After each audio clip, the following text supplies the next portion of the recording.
Hello welcome everyone. कैसे हैं आप लोग?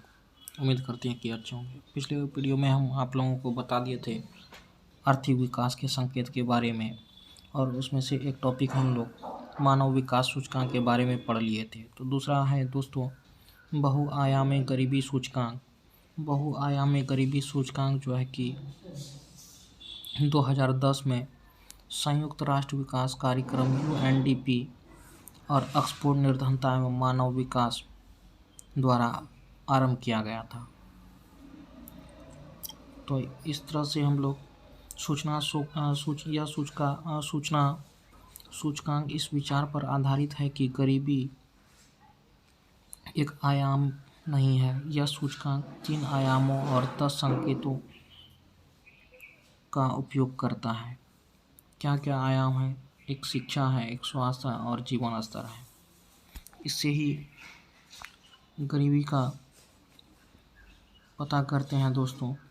तो यहाँ पे जैसा कि दिया गया है संकेत, ये स्कूली शिक्षा, बच्चों के नामांकन के वर्ष, बाल मृत्यु दर, पोषण, बिजली, पीने का पानी, स्वच्छता, खाना पकाने का ईंधन, संपत्ति सुरक्षा, सामाजिक सुरक्षा। यदि कोई व्यक्ति भारतीय संकेतों के 1/3 से अधिक संकेतों से वंचित होने पर बहुआयामी गरीबी का शिकार माना जाता है। तो आधे या आधे से अधिक भारतीय संकेतों से वंचित व्यक्ति अत्यधिक बहुआयामी गरीबी से ग्रस्त माना जाता है। यानी कि ओवरऑल कहना हुआ दोस्तों कि ये सब बातें जो कही गई है, शिक्षा, बच्चों का नामांकन, बाल मृत्यु, पोषण, ये सब से यदि व्यक्ति पिछड़ जाता है, इसको इतना लाभ नहीं मिल पाता है, तो वो गरीबी से भी अत्यंत गरीब है दोस्तों। इस तरह से इस गरीबी का आकलन किया जाता है। तो हम नेक्स्ट वीडियो में बढ़ते हैं दोस्तों। नेक्स्ट है वैश्विक खुशहाली सूचकांक। इस सूचकांक को न्यू इकोनॉमिक्स फाउंडेशन द्वारा तैयार किया गया था। इसके अंतर्गत यह माना गया है कि प्रति व्यक्ति आय नहीं बल्कि स्वास्थ्य एवं खुशहाली जीवन का आर्थिक विकास का मापन माना जाना चाहिए। इस सूचकांक का उद्देश्य यह बताना नहीं है कि विश्व में सबसे खुशी वाला देश कौन है, बल्कि यह अपने सापेक्षिक कुशलता को प्रदर्शित करता है, जिससे कोई देश, व्यक्ति या उपलब्ध प्राकृतिक संसाधनों का प्रयोग अपने नागरिकता के जीवन को खुशहाल बनाने में करता है। इस सूचकांक का आधार जीवन संतुष्टि, जन्म के समय जीवन प्रत्याशा तथा परिस्थितियों की स्थिति है। लैंगिक समानता सूचकांक है। वैश्विक आर्थिक मंच द्वारा लैंगिक असमानता सूचकांक जारी किया जाता है। इस सूचकांक में 4 क्षेत्रों में लैंगिक अंतराल को मापा जाता है। और कौन कौन अंतराल है दोस्तों, हम लोग यहाँ पे देख सकते हैं। एक आर्थिक भागीदारी का अवसर, शैक्षिक उपलब्धता, स्वास्थ्य एवं उत्तरजीविता, राजनीतिक सशक्तिकरण। नेक्स्ट है दोस्तों वैश्विक भूख सूचकांक का मापन किस तरह से होता है, उसके बारे में हम लोग जानकारी प्राप्त करेंगे। वैश्विक भूख सूचकांक कर्सनल worldwide and Welthungerhilfe द्वारा संयुक्त रूप से प्रकाशित किया जाता है। यह वर्ष 2006 में निर्मित किया गया था। इसकी गणना 4 संकेतों के आधार पर की जाती है। क्या कौन कौन है दोस्तों, आप लोग इसको याद कर लेंगे, क्योंकि इसके बारे में एग्ज़ाम में पूछा जाता है दोस्तों। इकोनॉमिक्स का क्लास है दोस्तों। वीडियो अच्छा लगे तो लाइक सब्सक्राइब जरूर कीजिएगा। क्योंकि कौन कौन संकेत है, अल्प पोषण,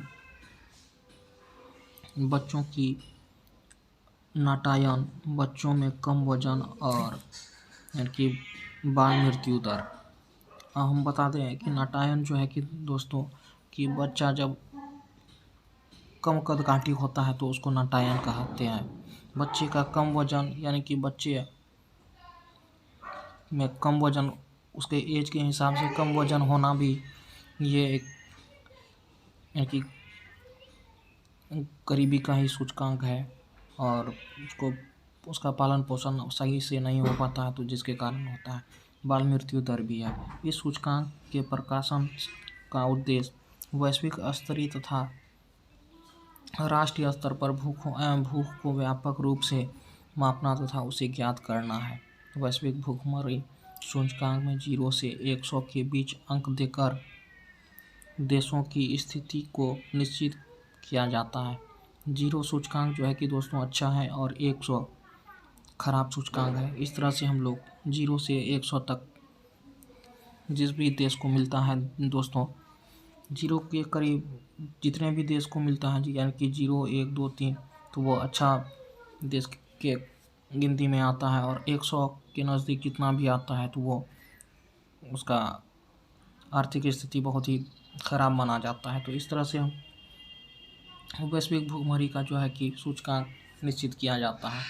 यह शून्य भूखमरी से अत्यधिक भूखमरी तक की गणना का मापन करता है। इस तरह से हम आपको बता भी चुके हैं दोस्तों। नेक्स्ट है